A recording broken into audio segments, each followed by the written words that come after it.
ಪ್ರೀತಿಯ ಆತ್ಮೀಯ ಬಂಧುಗಳೇ, ಹೇಗಿದ್ದೀರಾ? ದೋಸೆ ಸಪ್ತಾಹದ ಇವತ್ತಿನ ದೋಸೆ ಒಂದು ಆರೋಗ್ಯಕರವಾದ, ಪ್ರತಿಯೊಬ್ಬರು ಇಷ್ಟಪಟ್ಟು ತಿನ್ನುವಂತಹ ಒಂದು ದೋಸೆ. ಅದೇನಪ್ಪ ಅಂದರೆ, ನಿಮಗಿಲ್ಲಿ ಕಾಣಿಸ್ತಾ ಇರ್ಬೋದು, ನಾನು ಒಂದು ಸೋರೆಕಾಯಿ ಇಟ್ಕೊಂಡಿದ್ದೀನಿ. ಸೋರೆಕಾಯಿಯನ್ನು ಉಪಯೋಗಿಸಿ ಮಾಡುವಂತಹ ಒಂದು ಸೋರೆಕಾಯಿ ಮಸಾಲಾ ನೀರ್ದೋಸೆ. ನೀರ್ದೋಸೆ ನೀವೆಲ್ಲರೂ ಕೇಳಿರ್ತೀರಾ, ನಾನು ನನ್ನ ಹಳೆ ವಿಡಿಯೋಗಳಲ್ಲಿ ತೋರಿಸಿದ್ದೀನಿ. ನೀರ್ದೋಸೆ ಇಷ್ಟಪಡದೇ ಇರೋರು ಯಾರೂ ಇಲ್ಲ. ಪ್ರತಿಯೊಬ್ಬರಿಗೂ ನೀರ್ದೋಸೆ ತುಂಬ ಇಷ್ಟ ಆಗತ್ತೆ. ಅದರಲ್ಲೇ ಇನ್ನೂ ಆರೋಗ್ಯಕರವಾದ ನೀರ್ದೋಸೆ ಅಂದರೆ, ನಾವು ಸೋರೆಕಾಯಿಯನ್ನು ಬಳಸಿ ಅದಕ್ಕೆ ಒಂದು ಸ್ವಲ್ಪ ಮಸಾಲ ಐಟಮ್ಗಳನ್ನು, ಅಂದರೆ ಖಾರಕ್ಕೆ ಹಸಿಮೆಣಸಿನಕಾಯಿ, ಆಮೇಲೆ ಸ್ವಲ್ಪ ಕೊತ್ತಂಬರಿ ಸೊಪ್ಪು, ಆಮೇಲೆ ಒಂದು ಸ್ವಲ್ಪ ಜೀರಿಗೆ ಸೇರಿಸಿ ಮಾಡುವಂತಹ ನೀರ್ದೋಸೆ. ನಾನು ನಿನ್ನೆ ರಾತ್ರಿ ದೋಸೆ ಅಕ್ಕಿನ ನೆನೆಸಿ ಇಟ್ಟಿದ್ದೀನಿ. ಮಲಗೋವಾಗ ನೆನೆಸಿ ಇಟ್ಟು ಮಲ್ಕೊಂಡಿದ್ದೀನಿ. ಒಂದು ಚಿಕ್ಕ ಕಪ್ಪಲ್ಲಿ, ಯಾವ ಕಪ್ ಬೇಕಾದ್ರೂ ತಗೊಳ್ಳಿ, ನಿಮ್ಗೆ ಎಷ್ಟು ಬೇಕು ಅಷ್ಟು ಅಕ್ಕಿಯನ್ನು, ನಾನೊಂದು 3 ಕಪ್ ಅಕ್ಕಿ ನೆನೆಸಿ ಇಟ್ಟು ಮಲಗಿದ್ದೀನಿ. ನೀವು ನೆನೆಸಿಲ್ಲ ಅಂದ್ಕೊಳ್ಳಿ, ನಿಮಗೆ ನೆನೆಸೋಕ್ಕಾಗಲಿಲ್ಲ ದೋಸೆ ಅಕ್ಕಿ ಅಂತ ಅಂದ್ಕೊಂಡ್ರೆ, ನೀವು ಇವತ್ತು ಬೆಳಗ್ಗೆನೆ ಅದಕ್ಕೆ ಅಕ್ಕಿ ಹಿಟ್ಟು ಮತ್ತು ಸ್ವಲ್ಪ ರವೆ ಸೇರಿಸಿನೂ ಮಾಡ್ಕೋಬೋದು. ನಾನು ನೆನೆಸಿ ಇಟ್ಟಿದ್ದೀನಿ, ಹಾಗಾಗಿ ನಿಮಗೆ ಈ ನೆನೆಸಿರೋ ಅಕ್ಕಿ ಜೊತೆನೇ ತೋರಿಸ್ತಾ ಇದ್ದೀನಿ. ಇದಕ್ಕೆ ನಾನೊಂದು ಸೋರೆಕಾಯಿ ತಗೊಂಡಿದ್ದೀನಿ. ಸೋರೆಕಾಯಿ ಆರೋಗ್ಯಕ್ಕೆ ತುಂಬ ಒಳ್ಳೆಯದು. ಸೋರೆಕಾಯಿಯ ಎಲ್ಲ ಪದಾರ್ಥಗಳು, ಎಲ್ಲ ಅಡುಗೆಗಳು ಆರೋಗ್ಯಕ್ಕೆ ಒಳ್ಳೆಯದು. ಹಾಗೆ ಅದ್ರ ಜೊತೆ ನಾವೇನು ಇಡೀ ಸೋರೆಕಾಯಿ ಬಳಸಲ್ಲ, ಒಂದು ಚಿಕ್ಕ ಪೀಸ್ ಸಾಕು. ತೋರಿಸ್ತೀನಿ ನಿಮ್ಗೆ ಎಷ್ಟು ಬೇಕು ಅನ್ನೋದನ್ನು. ಇದಕ್ಕೆ ಬೇಕಾಗಿರೋ ಸಾಮಾನುಗಳು: ಒಂದು ಸೋರೆಕಾಯಿ, ಚಿಕ್ಕ ಸೋರೆಕಾಯಿ 1/3, ಈ ಸೋರೆಕಾಯಿಯ 1/3 ತಗೊಳ್ತೀನಿ. ಅದರ ಜೊತೆಯಲ್ಲಿ 2 ಹಸಿಮೆಣಸಿನಕಾಯಿ ಖಾರಕ್ಕೆ ಸ್ವಲ್ಪ, ಆಮೇಲೆ ಒಂದು ಸ್ವಲ್ಪ ಕೊತ್ತಂಬರಿ ಸೊಪ್ಪು ನಾನು ತೊಳೆದಿಟ್ಕೊಂಡಿದ್ದೀನಿ, ಒಂದು ಅರ್ಧ ಚಮಚ ಜೀರಿಗೆ. ಇಷ್ಟು ಸಾಮಾನಿದ್ರೆ ನೀವು ಸೋರೆಕಾಯಿಯ ನೀರ್ದೋಸೆ ಮಾಡ್ಕೋಬೋದು. ನಾನು ಹೇಗೆ ಮಾಡೋದು ಅಂತ ನಿಮಗೆ ತೋರಿಸ್ತೀನಿ. ಈಗ ಸೋರೆಕಾಯಿ ಸಿಪ್ಪೆ ತೆಗೆದು ಕಟ್ ಮಾಡಿ ಇಟ್ಕೋಬೇಕು. ನಾನು ಇಷ್ಟು ದೊಡ್ಡ ಸೋರೆಕಾಯಿನ ಬಳಸ್ತಾ ಇದ್ದೀನಿ, ಸಾಕು, ತುಂಬ ದೊಡ್ಡದೇನು ಬೇಕಾಗಲ್ಲ. ಇದನ್ನು ಸಿಪ್ಪೆ ತೆಗೆದು ಸಣ್ಣದಾಗಿ ಕಟ್ ಮಾಡ್ಕೊಂಡು ಸಿಗ್ತೀನಿ ನಿಮಗೆ. ಈ ಸಿಪ್ಪೆನ ಎಸಿದೇನೆ. ಈ ಸಿಪ್ಪೆನ ನಾನು ಇವತ್ತು ಮಧ್ಯಾಹ್ನ ಊಟಕ್ಕೆ ತಂಬಳಿಗೆ ಬಳಸ್ತೀನಿ. ಹಾಗೆ ನೀವು ಈ ಸಿಪ್ಪೆನ ಹುರಿದು ಚಟ್ನಿ ಪುಡಿನೂ ಮಾಡ್ಬೋದು. ನಾನು ತೋರಿಸಿದ್ದೀನಿ ಮೊದಲು, ನೀವು ಅದನ್ನು ಮಾಡ್ಕೋಬೋದು, ತುಂಬ ಚೆನ್ನಾಗಿರುತ್ತೆ. ಈ ಥರ ನೀವು ಸೋರೆಕಾಯಿನ ತುರ್ಕೋಬೋದು, ಇಲ್ಲ ಅಂದರೆ ಸಣ್ಣಕ್ಕೆ ಹೆಚ್ಕೋಬೋದು. ಆಮೇಲೆ ಅಕ್ಕಿ ಜೊತೆ ಮಿಕ್ಸಿಗೆ ಹಾಕೋದು. ನಾನು ತುರ್ಕೊಂಡು ಸಿಗ್ತೀನಿ ನಿಮಗೆ. ನಾನು ಸೋರೆಕಾಯನ್ನು ತುರಿದಿಟ್ಕೊಂಡಿದ್ದೀನಿ. ಇದನ್ನು ಮಿಕ್ಸಿಲಿ ರುಬ್ಕೊಂಡು ಬಿಡ್ತಾ ಇದ್ದೀನಿ. ನೋಡಿ, ಮಿಕ್ಸಿಗೆ ಹಾಕ್ತಾ ಇದ್ದೀನಿ ಸೋರೆಕಾಯಿ ತುರಿದಿರೋದು. ಇದರ ಜೊತೆ 2 ಹಸಿಮೆಣಸಿನಕಾಯಿ, ಆಮೇಲೆ ಕೊತ್ತಂಬರಿ ಸೊಪ್ಪು, ಹಾಗೆ ಜೀರಿಗೆ, ಇದಿಷ್ಟು ಹಾಕ್ಕೊಂಡು ನಾನು ಈಗ ಫಸ್ಟು ಇದನ್ನು ರುಬ್ಕೋತೀನಿ, ಆಮೇಲೆ ಅಕ್ಕಿ ಸೇರಿಸಿ ರುಬ್ತೀನಿ. ಈ ಥರ ಸೋರೆಕಾಯಿ ರುಬ್ಬಿದ್ದೀನಿ.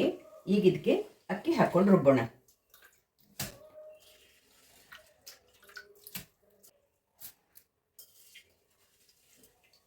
ಈಗ ನಾನು ಅಕ್ಕಿನ ನುಣ್ಣಗೆ ರುಬ್ಕೊಂಡು ಬರ್ತೀನಿ. ಮಿಕ್ಸಿನಲ್ಲಿ ರುಬ್ಬಿದ್ದೀನಿ. ನೋಡಿ, ಕಲರ್ ಎಷ್ಟು ಚೆನ್ನಾಗಿದೆ ನೋಡಿ. ನೀರು ದೋಸೆ ಆಗಿರೋ ಕಾರಣ ಹಿಟ್ಟು ನೀರಾಗಿರಬೇಕು. ಇದಕ್ಕೆ ಒಂಚೂರು ನೀರು ಹಾಕಿ ನಾನು ಅದಕ್ಕೆ ಸೇರಿಸ್ತೀನಿ.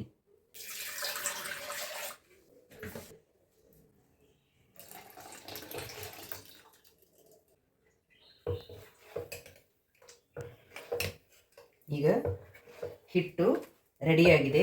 ರುಚಿಗೆ ತಕ್ಕಷ್ಟು ಉಪ್ಪು ಹಾಕ್ಕೊಳ್ಳೋಣ. ಒಂಚೂರು ನೀರು ಹಿಡಿಸುತ್ತೆ, ಒಂದು ಸ್ವಲ್ಪ ನೀರು ಹಾಕ್ತಾ ಇದ್ದೀನಿ. ಇಷ್ಟು ತೆಳ್ಳಗೆ ಮಾಡ್ಕೊಂಡಿದ್ದೀನಿ. ಈಗ ಇದಕ್ಕೆ ರುಚಿಗೆ ತಕ್ಕಷ್ಟು ಉಪ್ಪು ಹಾಕೋಣ.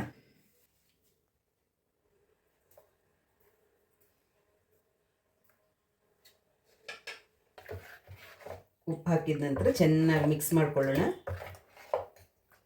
ಇನ್ನು ದೋಸೆ ಮಾಡೋಕ್ಕೆ ಶುರು ಮಾಡೋಣ. ಗ್ಯಾಸ್ ಮೇಲೆ ತವ ಇಟ್ಕೊಂಡು ನಾನು ಗ್ಯಾಸ್ ಆನ್ ಮಾಡ್ಕೋತಾ ಇದ್ದೀನಿ. ತವಕ್ಕೆ ಎಣ್ಣೆ ಹಚ್ಕೋತಾ ಇದ್ದೀನಿ. ಈಗ ನೀರು ದೋಸೆ ಮಾಡೋಣ.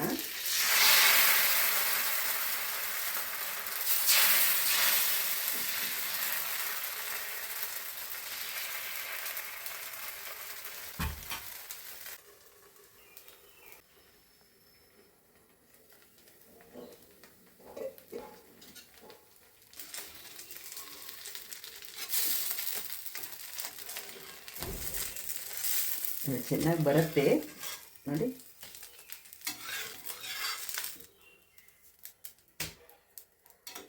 ಎಷ್ಟು ಚೆನ್ನಾಗಿದೆ ಕಲ್ಲರ್ ನೋಡಿ. ನೀವು ನೀರು ದೋಸೆಗೆ ದೋಸೆ ಮೇಲೆ ಎಣ್ಣೆ ಹಾಕುವ ಅಗತ್ಯನೇ ಇಲ್ಲ. ತವಕ್ಕೆ ಮಾತ್ರ ಒಂದು ಸ್ವಲ್ಪ ಹಚ್ಕೋಬೇಕು. ನೀರು ದೋಸೆ ಮೇಲೆ ಎಣ್ಣೆ ಹಾಕಿದ್ರೆ ಅದು ಎಳ್ಕೊಳ್ಳೋದು ಇಲ್ಲ ಎಣ್ಣೆ ತಗೊಳ್ಳೋದೇ ಇಲ್ಲ. ಅದಕ್ಕೆ ನೀವು ಎಣ್ಣೆ ಹಾಕೋ ಅಗತ್ಯನೇ ಇಲ್ಲ. ನಿಮಗೆ ಆರೋಗ್ಯಕ್ಕೆ ತುಂಬ ಒಳ್ಳೆಯದು. ಯಾಕಂದರೆ ಎಣ್ಣೆ ಕಡಿಮೆ ಸಾಕು ಈ ದೋಸೆಗೆ.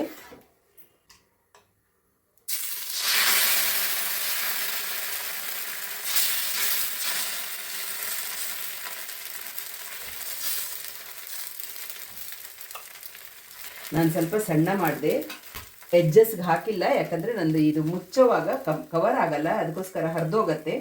ಅದಕ್ಕಾಗಿ ಸ್ವಲ್ಪ ಚಿಕ್ಕದಾಗಿ ಮಾಡಿದ್ದೀನಿ.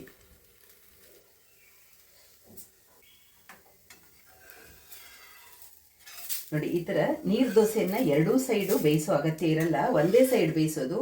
ಆಮೇಲೆ ನೀವು ಯಾವಾಗಲೂ ನೀರು ದೋಸೆಯನ್ನು ಹೀಗೆ ತಗೊಂಡು ಪ್ಲೇಟಲ್ಲಿ ಈ ಥರ ಹಾಕಬೇಕು. ಆಗ ನಿಮಗೆ ಅದು ಒಂದಕ್ಕೊಂದು ಅಂಟಲ್ಲ. ಆಮೇಲೆ ಒಂದು ಸ್ವಲ್ಪ ಆರಿದ ಮೇಲೆ ಒಂದು ದೋಸೆ ಮೇಲೆ ಇನ್ನೊಂದು ದೋಸೆ ಹಾಕಿದ್ರೆ ನಿಮಗೆ ಅಂಟಲ್ಲ. ಬಿಸಿ ಬಿಸಿ ಹಾಕಿದ್ರೆ ಅಂಟ್ಕೊಳ್ಳತ್ತೆ. ಅದಕ್ಕೆ ಯಾವಾಗಲೂ ಈ ಥರ ಹಾಕ್ಕೊಂಡು ನೆಕ್ಸ್ಟ್ ಸ್ವಲ್ಪ ಇನ್ನೊಂದು ದೋಸೆ ಆದಮೇಲೆ ಇದನ್ನು ಫೋಲ್ಡ್ ಮಾಡಿ ಆ ದೋಸೆ ಮೇಲೆ ಇಟ್ಟರೆ ನಿಮಗೆ ಅಂಟಲ್ಲ.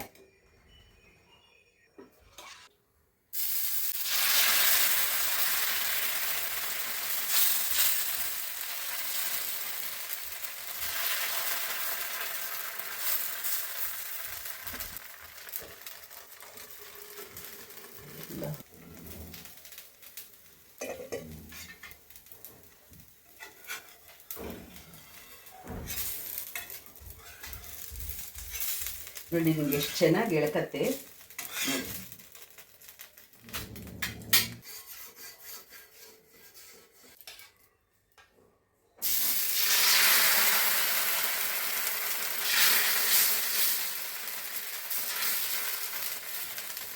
ನೀರು ದೋಸೆ ಮುಚ್ಚಿನೇ ಮಾಡಬೇಕು, ಇಲ್ಲ ಅಂದರೆ ಅಷ್ಟು ಚೆನ್ನಾಗಾಗಲ್ಲ.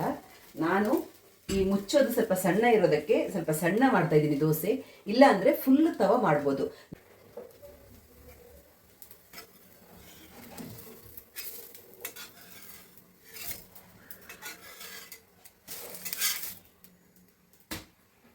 ಈ ಸೋರೆಕಾಯಿ ನೀರು ದೋಸೆಗೆ ನಿಮಗೆ ಚಟ್ನಿಯ ಕಾಂಬಿನೇಷನ್ ಅಷ್ಟೇನು ಚೆನ್ನಾಗಿರಲ್ಲ.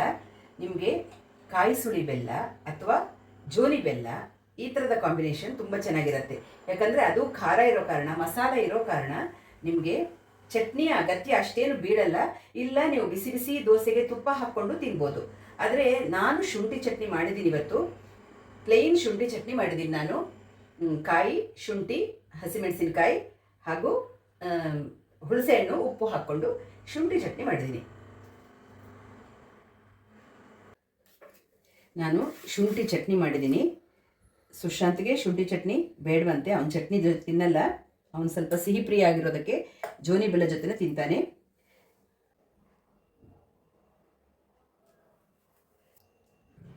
ನೋಡಿ ಆದ್ಮೇಲೆ ಸೋರೆಕಾಯಿಯ ಮಸಾಲ ನೀರು ದೋಸೆ ಸೂಪರ್ ಆಗಿರುತ್ತೆ. ನಿಮಗೆ ರಾಗಿ ನೀರು ದೋಸೆ ಮಾಡೋಕ್ಕೆ ಸ್ವಲ್ಪ ಟೈಮ್ ಜಾಸ್ತಿ ಬೇಕಾಗತ್ತೆ, ಬೇಯಕ್ಕೆ ಟೈಮ್ ಆಗುತ್ತೆ. ಅಕ್ಕಿ ನೀರು ದೋಸೆ ಬೇಗನೆ ಆಗುತ್ತೆ. ಅದೇ ಥರ ಸೋರೆಕಾಯಿ ನೀರು ದೋಸೆನೂ ತುಂಬ ಬೇಗ ಆಗುತ್ತೆ, ತುಂಬ ರುಚಿಕರ, ಆರೋಗ್ಯಕರ, ತುಂಬ ಚೆನ್ನಾಗೂ ಇರುತ್ತೆ. ಹೇಗಿದೆ ಸುಶಾಂತ್? ಏನ್ ತಿಂತ ಇದೆಯಾ? ಸೋರೆಕಾಯಿ ಏನು ದೋಸೆ? ಸೋರೆಕಾಯಿ ನೀರು ದೋಸೆ. ಅದಕ್ಕೆ ಚಟ್ನಿ ಅಗತ್ಯ ಇಲ್ಲ. ಕೊತ್ತಂಬರಿ ಸೊಪ್ಪು, ಜೀರಿಗೆ, ಹಸಿಮೆಣಸಿನಕಾಯಿ ಎಲ್ಲ ಹಾಕಿರೋದಕ್ಕೆ ಘಮನೂ ತುಂಬ ಚೆನ್ನಾಗಿರುತ್ತೆ, ಖಾರವಾಗಿ ಚೆನ್ನಾಗಿರುತ್ತೆ. ಅದಕ್ಕೆ ನೀವು ಬೆಲ್ಲ, ಜೋನಿ ಬೆಲ್ಲ ಅಥವಾ ಜಾಮ್ ಜೊತೆ ತಿಂದ್ರೂ ಚೆನ್ನಾಗಿರುತ್ತೆ, ಕಾಯಿ ಸುಳಿ ಬೆಲ್ಲ ಜೊತೆ ಚೆನ್ನಾಗಿರುತ್ತೆ. ಚಟ್ನಿಯ ಅಗತ್ಯ ಇಲ್ಲ. ಬಟ್ ನಾನು ಮಾಡಿದ್ದೀನಿ ಚಟ್ನಿ, ಶುಂಠಿ ಚಟ್ನಿ ಮಾಡಿದ್ದೀನಿ ನಾನು. ತುಂಬ ಚೆನ್ನಾಗಿದೆ, ನೀವು ಮಾಡ್ಕೊಳ್ಳಿ ಅಂತ ಹೇಳ್ತಾ ಸಿಗೋಣ ಮುಂದಿನ ವಿಡಿಯೋದಲ್ಲಿ. ಅಲ್ಲಿ ತನಕ ರಾಯರು ನಿಮ್ಮೆಲ್ಲರನ್ನ ಚೆನ್ನಾಗಿಟ್ಟಿರಲಿ ಅಂತ ಪ್ರಾರ್ಥಿಸ್ತಾ ಸಿಗೋಣ. ಧನ್ಯವಾದಗಳು. ನಮಸ್ಕಾರ.